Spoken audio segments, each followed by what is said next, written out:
record button. So this is your chance, Chloe and Hannah, to pop off if you don't want to be recorded. We're here. We're here. Here now, and it's for all time on YouTube after this as well. So, hello, Chloe. Hello, Hannah. How are you? I'm good. Good, good. Thanks, so great to have both of you. I'm so excited. Yes, thank you so much. Yeah, it's going to be a great conversation. So I'm going to fill a little bit of time, do a little housekeeping before you guys get off to your conversation. Just real quick, for those that may not be familiar with Warwick's, we are located in La Jolla, the San Diego area of California. Chloe, I think you said you're coming to us from New York. Is that correct? Yes, all the way from the East Coast. There you go. And Hannah, you are in our backyard in San Diego. Yeah, so just right San by, Diegan. Right. There you go. I love it. So we have both the coasts covered, and hopefully there's some people in between that'll be joining us as well. So my little sign there, if you're not familiar with Warwick's, and Chloe, I don't know how often you get to come into La Jolla and see Warwick's. It's kind of hard to get in and out sometimes, but we have some good things that are happening there. But we're actually celebrating, the site says 1896. We're celebrating our 125th anniversary this year. Thank you. Yeah. So it is, all the talk about independent bookstores going away. Warwick's has been around for a long time. And I like to see, we're people who watch us all the time probably get tired of me hearing me say this, but we've been through 2 pandemics now. So it's not something you want to brag about, but it's one of those things. We've seen a lot of history that's happened. So, and one of the things that we pride ourselves in is our author events program, and not only establish authors, but lifting up new voices. And so, Chloe, it's a pleasure having you as part of the Warwick's family now. Thank you so much. And I'm just so honored to be part of history. I think, work is part of, a gatekeeper, to be established for so long and to be able to promote so many different voices. And I'm just honored to be a part of the history. Well, we're thrilled to have you here and can't wait for this discussion. So speaking of Chloe's book is The Queen's English. I'm going to be putting that into the comment section of Facebook. You've got to hold it up. Go ahead and hold that. There it is. That beautiful book. There it is. I love the cover. So good. So I'll be putting that into the comment section. You can go ahead, easily order that from us. If you're in the San Diego area, you can click pick up in store. We'd love to have you come in the store, pick it up, and look at all the other things that we have there. But if you're not from the San Diego area, we can ship it to you. I like to say any way there is to get a book, you can get it from Warwick's. We do ship everywhere. If you are from somewhere, well, we'd love you to order from us. If you are somewhere else that has a good independent bookstore, buy from your independent bookstores. It's really important to keep that going. So Chloe and Hannah are going to talk for about 35-ish minutes, and I will be monitoring questions in the comment section of Facebook. So don't be shy. If you have something that you want to ask, please do. I'll feed those into the conversation after they're done talking. So with that, I'm going to introduce you to, and we'll turn the cameras over to you. So Chloe O. Davis is a debut author who works in the entertainment industry in New York. A graduate of Hampton University and Temple University, she has centered her creative platform on amplifying the narratives of Black culture and heightening the awareness of the LGBTQIA+ community. Chloe's work as a dancer, actor, and creative have allowed her to travel to all 50 states and internationally, where she has spent 15 years researching, writing, and creating The Queen's English. And joining today's conversation is Hanna Markham. Hanna is a graduate student at California State University, Fullerton, majoring in communication with an emphasis in entertainment and tourism. She received her BA in Media Studies at Cal State University, San Marcos. That's right up the street from me. I live in Carlsbad, so it's right up the street from me. With a minor in Women and Gender Studies. Her long-term career goals are to enter the music industry to put her vast education to use in helping musicians build their audience through marketing, communication, and overall social media presence. She was born into a military family where she was raised primarily here in San Diego. She identifies as a proud gay woman and is passionate about LGBTQIA+ representation in all areas of life. And this has been a primary research topic in her academic endeavors. We're thrilled to have both of you. Have a great conversation. We'll see you in about a half hour or so. Thank you. Thank you. Hanna, I'm so excited to be in conversation with you. Thank you so much for inviting me. This is going to be so exciting. Oh, absolutely. So a little bit about myself again. Yes, I'm Chloe O. Davis, and I'm the proud author of The Queen's English, the LGBTQI plus dictionary of lingo and colloquial phrases. And I have worked over a decade, actually 15 years to be exact, on creating this resource. I feel like this is an important resource that, number one, celebrates and affirms the spectrum of human identity. And it also celebrates queer history and pride, right? So it is over 800 terms that's in this big baby right here. And it's also, as you see, as I flip through, it's very colorful. There's illustrations. Because I wanted to make sure that, you know, this dictionary is an important resource it celebrates, but also that it's engaging. So I actually worked with 4 different artists that are also identify within the LGBTQI plus spectrum. And we just made sure that we had engaging illustrations and information in there as far as like, did you knows, like, you know, as far as like queer history and more information in the etymology of the word. So this is pretty much my love letter to my LGBTQI plus community. I think it's very important that we have larger conversations around inclusivity and diversity, sexual orientation, romantic orientation, as well as gender identity expression. So this is the Queen's English. And Hanna, I have a special connection with Hanna, because Hanna actually worked with me as an intern with the Queen's English and working especially on our social media campaign. And so I really appreciate, Hanna, you being a part of this conversation. I also feel like it's really important that we dive into these conversations, you know, and talk with our youth. You know, there's something very special about my Gen Z generation. I feel that you all have a beautiful handle on understanding the diversity and spectrum that lives within human identity. You all also are just a beautiful generation that welcomes equality and advocates for each other, whether it be our gender identity or expression, our sexual orientation, and even our race, you know. So I wanted to dive in, Hanna, and have conversations with you because I think it's important for us to hear your voice as well. I appreciate that. Interning for you was so amazing. For those of you who don't know, she is a force to be reckoned with, and it has been like an absolute pleasure to be able to bring this into fruition. Oh, thank you, Hanna. Thank you. So let's dive into our questions, shall we? Yeah. Okay. So the first one I had, as you said, like the Queen's English was not something that you just wrote overnight. It was something that you have taken notes on over the last, you said 15 years. Like what was your overall thought process and experience while writing the book? Well, again, so when I decided to write this dictionary, it was for a few reasons. One of the reasons was because I started in 2006, right? And one of the reasons I felt that there wasn't enough representation on, you know, the spectrum of identity, right? So I am a bisexual woman, a proud bisexual woman, right? However, learning more about who I am, the evolution of coming to that awareness of who I am, I didn't have resources that affirmed that or guided me on that, or gave me words or labels that I can feel comfortable with, right? So that was first. I wanted to create a resource that was able to help me feel really firm and in my identity and have the agency to stand firm in that. Also, I felt I talk a lot about the ballroom scene in this dictionary, and particularly in my introduction.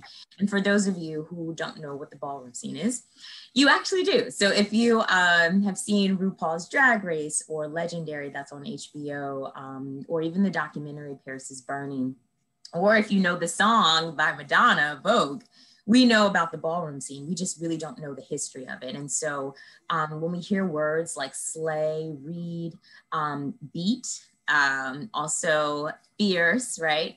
These words were around for a very long time. You know, I want to say probably back in the late 1960s, early 1970s. And these words came from a community that was basically birthed in Harlem, New York.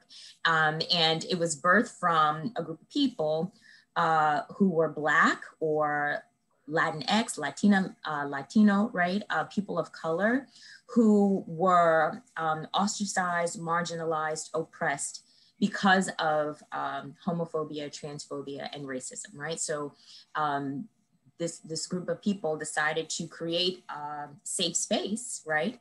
To affirm themselves, to make sure that they are celebrating their identity and that they mentor young people to feel affirmed in who they are. So the ballroom scene was created, and actually the house, also known as house culture or the house scene.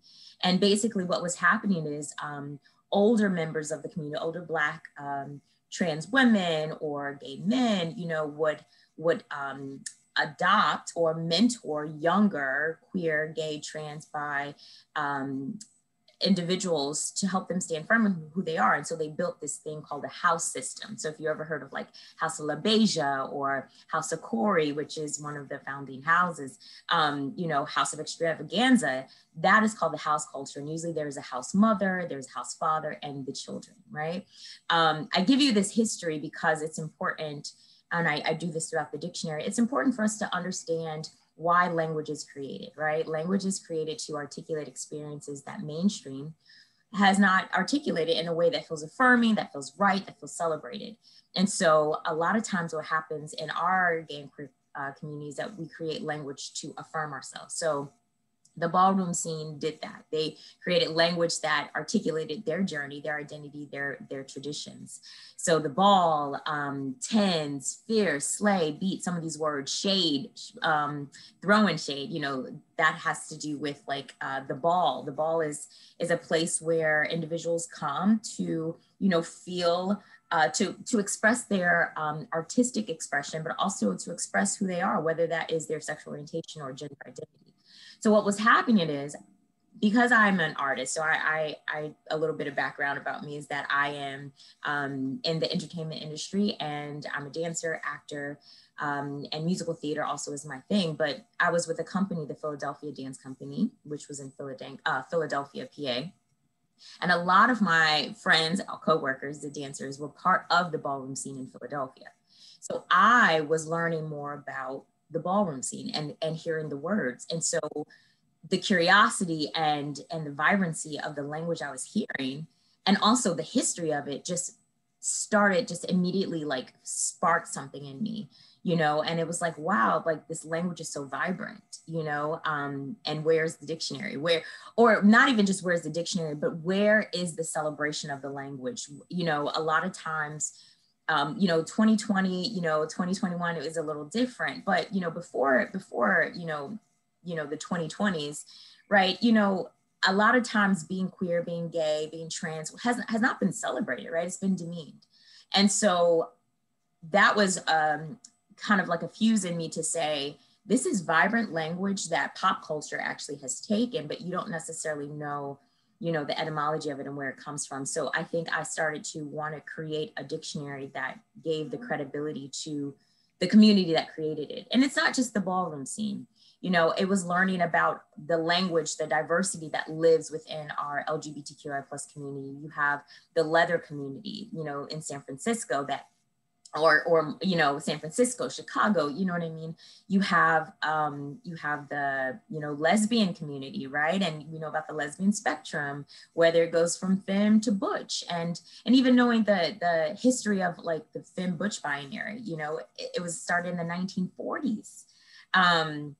And, you know, it just goes on and on. You know, we have different language to articulate our journeys based on the many layers of who we are, our identity, right? It's not just about our sexual orientation or, you know, our gender expression, but it's also about our race. It's also about our age. It's also about our first language. It's also about our religion. All of these things build communities.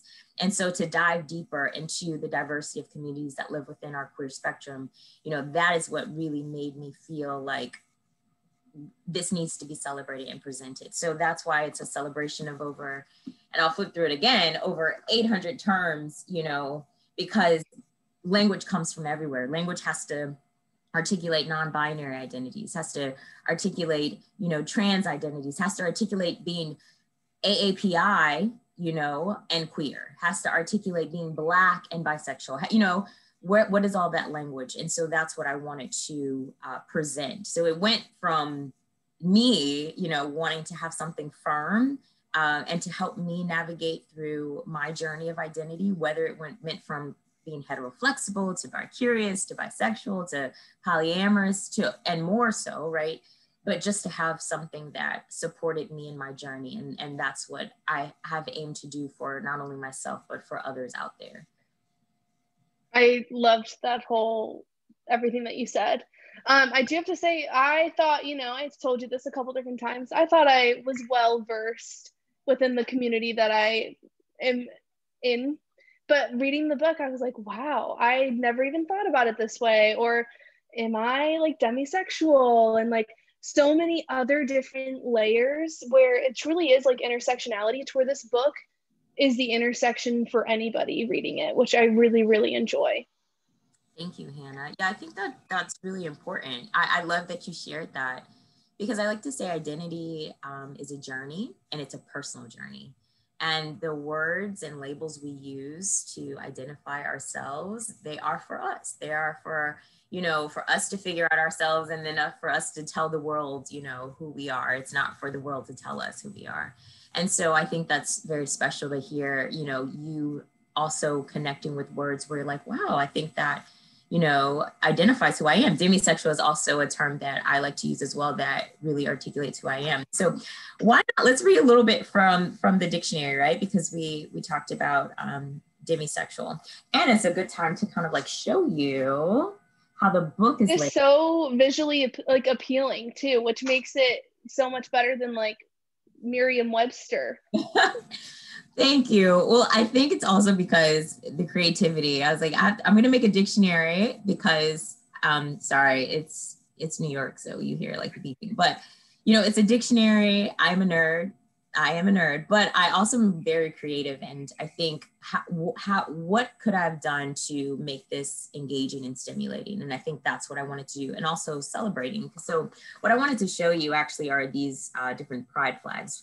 You know, and this is the one for demisexual. A lot of times, you know, when we think of pride, we think of like the Roy G. Biv flag, or of course the Progress flag now that has both, you know, the trans colors as well as the Black and brown stripes to represent people of color.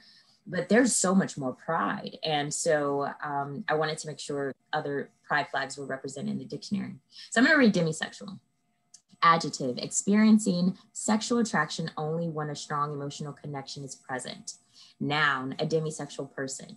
Now this next part is called a usage example. So it's important, not only did you know the part of speech and the, in this case, definitions, plural, right? But how do you use it? So it says, I'm definitely demisexual. I can't be intimate unless I have a trusting and open connection. And then there's another little part that I love too. It's kind of like a synonym. It has my little emoji, right? Because I mean, we live in the era of emoji. So it has an emoji like, and it says, want more info? Think, if you really want to do me, you have to know the true me. So that's like a little part to give you like a synonym. And every term in the dictionary will have these 4 parts. And another part I wanted to show, if you see this little red moment here, it's called a usage note. Now, it's not for demisexual, but I'm going to read the usage note for actually demigirl.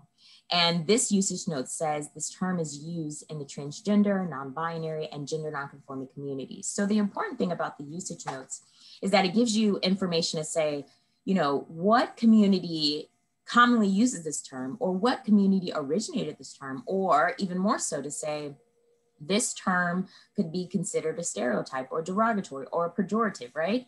Or this term has been reappropriated by some members of the community. So it just gives us a little bit more information. And then here's a fun one. And this also shows an illustration here. But if you see this little section here called the Did You Know? And the Did You Know just goes more into depth to talk about the evolution of the word, or, you know, to talk about an organization that just maybe is connected with this thought, this phrase, things like that. But yeah. Okay, so let's go on to the next one that I had queued up for you. So you kind of discussed already that you identify as bisexual, but how did your like personal identity shift while like getting all of this definitions and stuff together for the Queen's English. Mm-hmm. So I think transparency is the most important thing that we can do for one another, you know, to share our stories. And so I started writing this in 2006. And by then I, you know, pretty much knew that I was bisexual, but it was the struggle of being completely out, right? You know, and I say this term semi-closeted, right? So closet is when just someone is just, you know, not open about their sexual orientation or their gender identity, expression, things like that.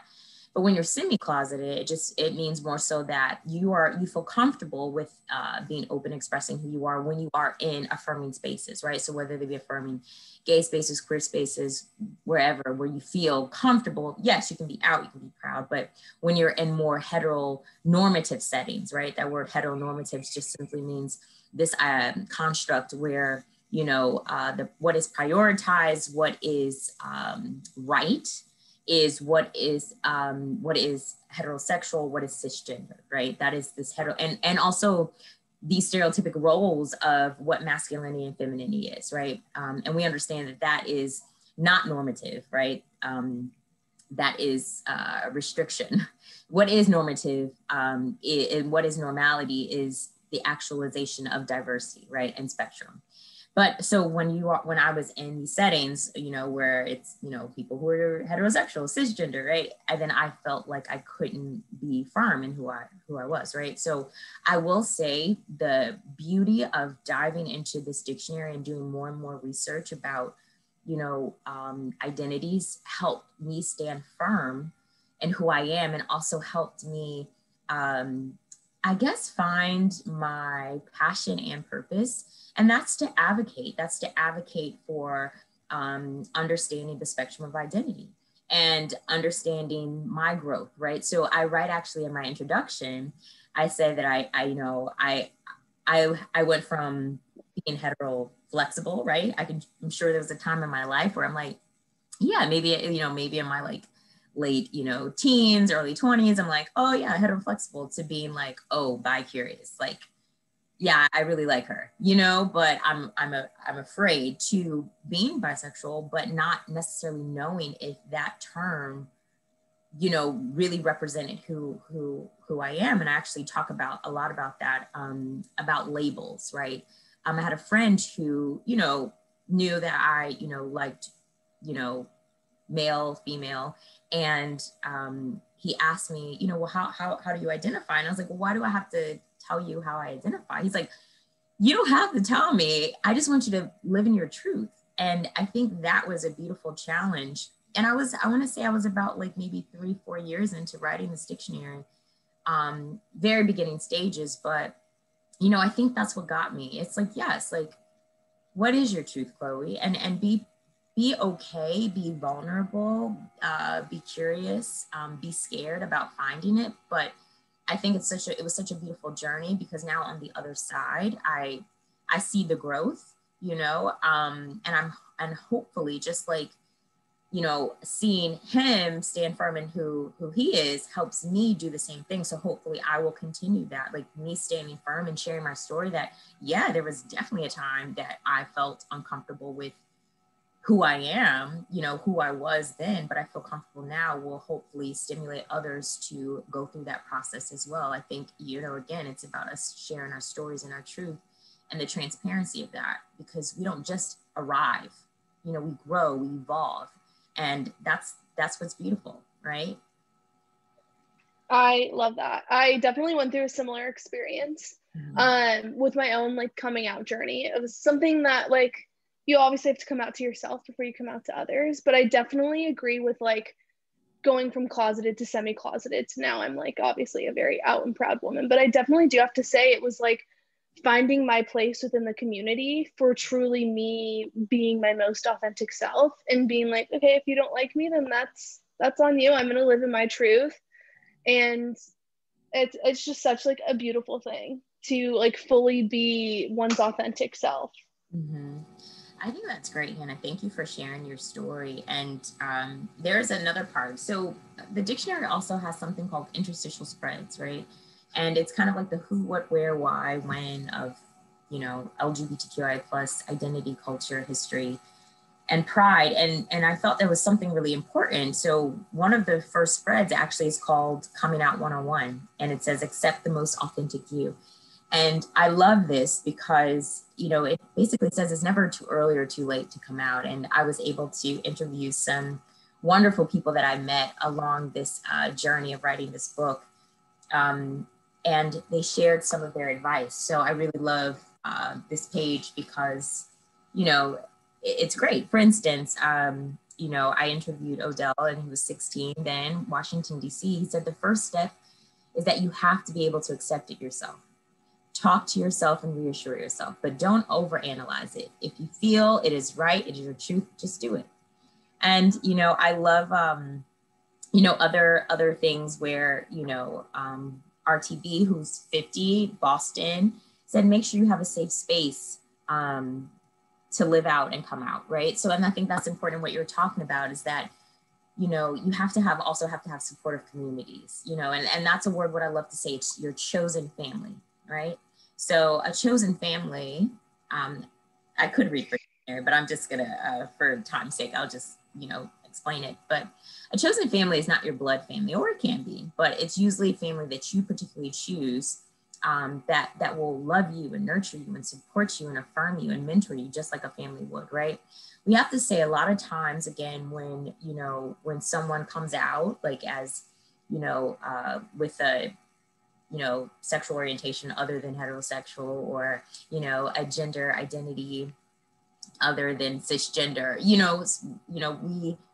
we have difficulties, right? Because we live in this heteronormative world. So it's important to have people to support you. And a chosen family is really critical to the well-being and of an individual and for us to thrive. So I would love to say that my chosen family definitely has been my artistic community, and my sister, and my best friends. But, it was because of the artistic community, because of Philadelphia, because of, all of these other shows and productions I was a part of that really helped me, feel firm in who I am.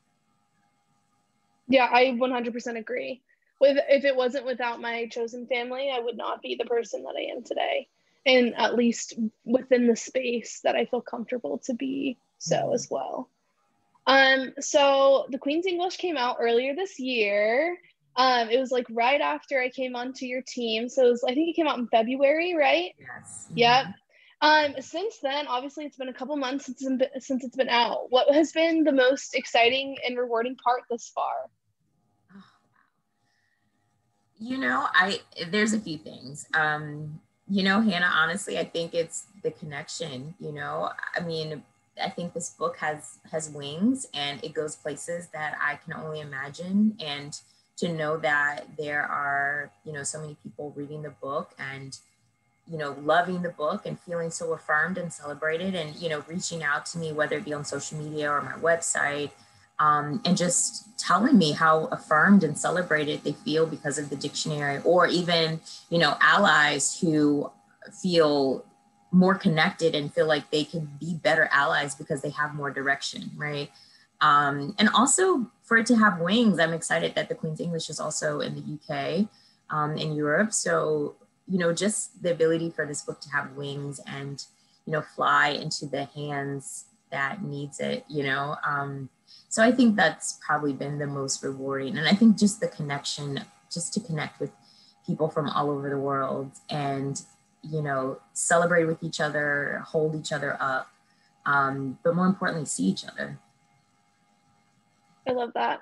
Well, without it, you and I wouldn't be here, that's for sure. And we're on opposite coasts. It's already connecting people. Absolutely. So what are your hopes for the Queen's English? Like, if in an ideal world, what would be like your end all be all for the book? For it to be like the best-selling dictionary. That's it's truth, but I laugh about it. Honestly, I always say I just want it to be in the right hands. I want it to be in the hands who need it, who whether they be allies, whether they be part of the community, whether You know, they are CEOs, political leaders, religious leaders. They just need to be in the hands of the right people. We have to understand each other. We have to celebrate each other. We have to respect each other. And we have to have these important conversations. One of the reasons why I love doing these virtual talks too about the book is because it's like a safe space for people to ask questions, you know, because I think this book really helps guide important conversations around inclusivity and diversity, sexual orientation, gender identity and gender expression. So, you know, that's the hope, that the conversation continues, that we can just evolve and grow together, learn more about each other, learn how to advocate for each other, listen more, learn more. And I just hope that this dictionary is that resource that helps that progression. I definitely think the dictionary as well just like humanizes the community, which I feel like those who might not be as familiar with the community sometimes have stigmas against it because they don't know anybody within the community. So I feel like the dictionary itself just like gives a face and history and just overall just humanizes the community, which I think is so powerful. Thank you, Hannah. Thank you. Well, I guess we can bring Julie back. Hi. Hi. I'm here, lurking in the background. I feel like I'm this voyeur hanging out in the background. Well, I love the conversation because it's.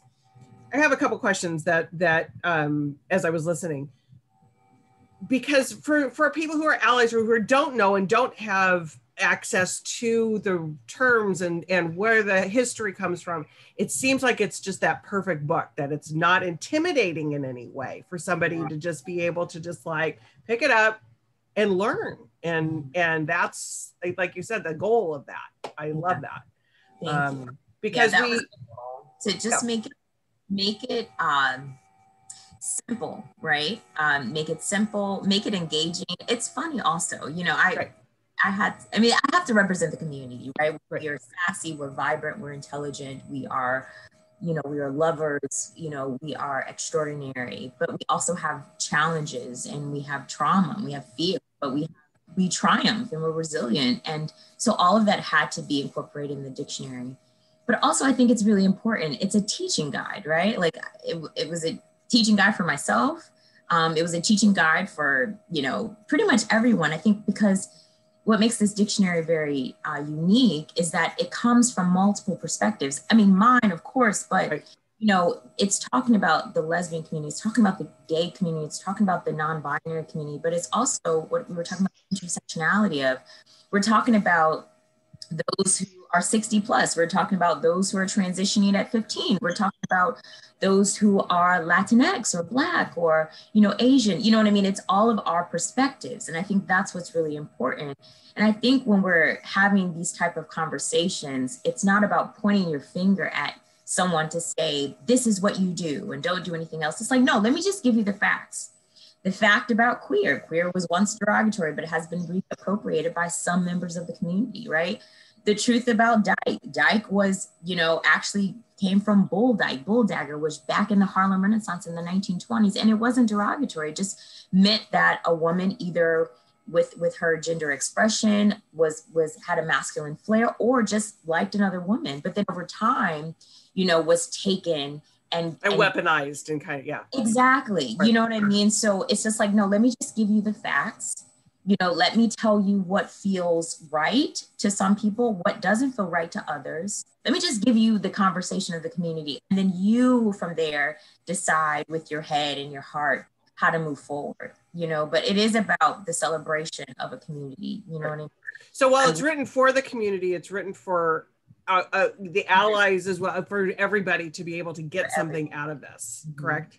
Because you're correct. Because also, you know, I don't define it necessarily in the dictionary as an ally. An ally is someone, you know, who is outside of the community, but actually you have to also be an ally within the community. Because, you know, let's just say someone who's white and gay may not understand the perspective of someone who's Black and trans. You know what I mean? Right.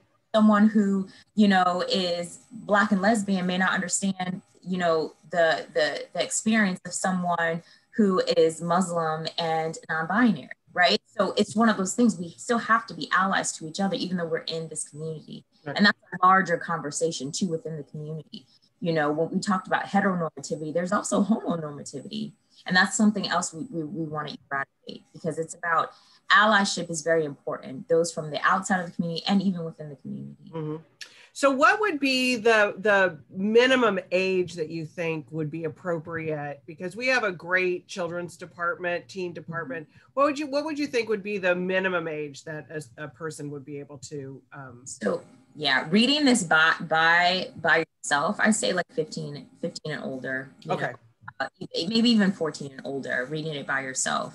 And I do hope to create a children's edition that will cater to that 15 and younger crowd to read by themselves. However, I've actually had these conversations with a few parents. There's so much great information in here that I don't want anyone to miss. So if you do have, younger,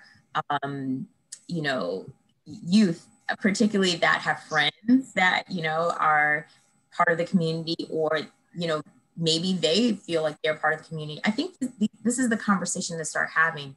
So I actually encouraged parents to read it with their children, to start having that conversation. I love this. And Hanna, this goes back to the question, like, what makes you vibrant? When I got an email from a parent whose child wanted to read the dictionary because their friend just came out as non-binary, and they wanted to know more about their friend's experience and identity.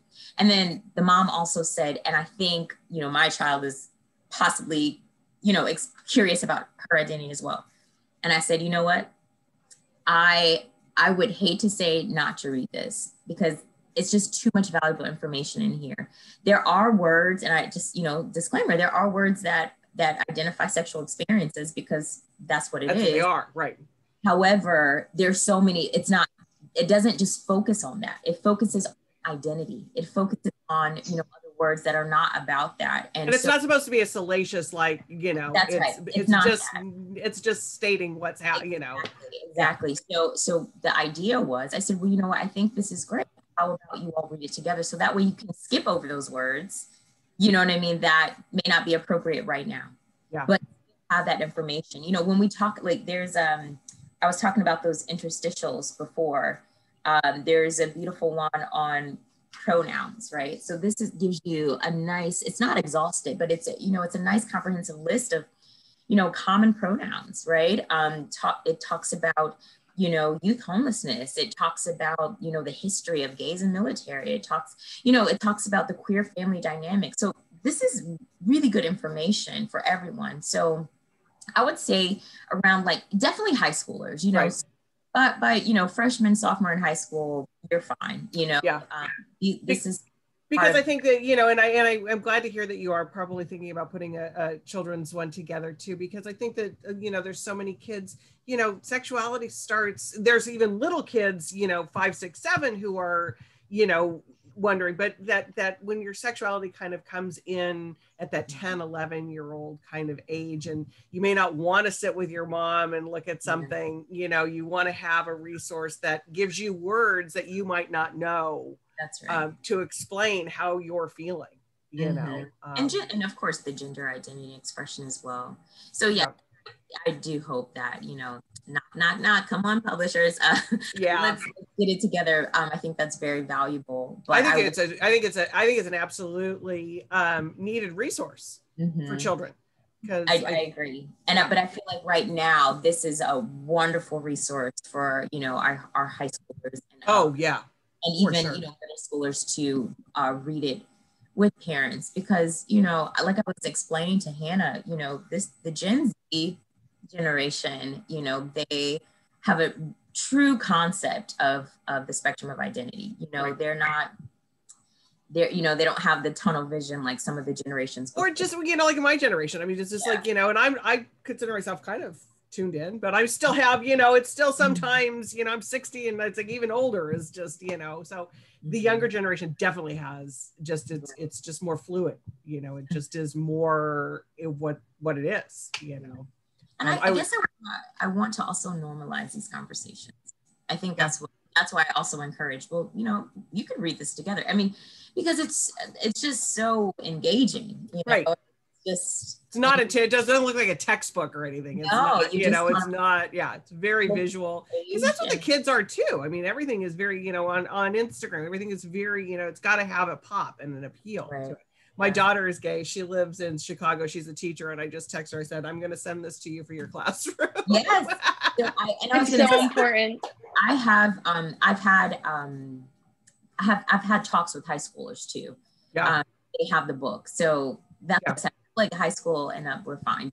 I think it's great in a classroom setting too. It's just like, I think it's as a resource that people can just go to. Absolutely. Speaking of the title, so was the Queen's English, was that always what the title was going to be? You just had that in your head from the beginning? Well, I have to give where credit's due, right? So I was part of the company Philadanco, and one of my good friends who actually challenged me to write the dictionary, because I was like, but I think I had collected maybe about like 50 words, and I was like, this is a fully developed dictionary. This is a dictionary. There needs to just be a dictionary. And then he like kind of gave, not really shade, but he kind of like was like, well, when you write it, he literally said, well, when you write it, call it the Queen's English. It's the language of all the queens. And so that's how it got its name, and it stuck. And I think, and when we think about queen, particularly the ballroom scene, there's the butch queen, there's the femme queen, there's the drag queen. And the butch queen is usually just the cisgender gay man, right? The femme queen is oftentimes either a trans feminine individual or a trans woman. And then a drag queen, we understand what a drag queen is, someone who personifies, a feminine identity.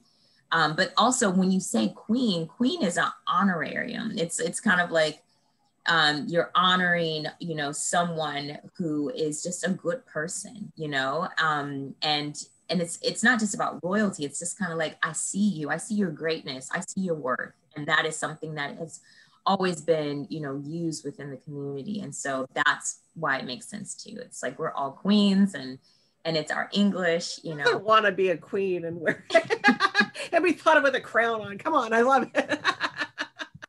The Queen's English. The Queen's, he's got the crowds, got everything. I love it. Yeah. This has been a great conversation. I'm so thankful for both of you coming on with us, and for Chloe creating this book and creating this conversation, and Hanna for your help with that.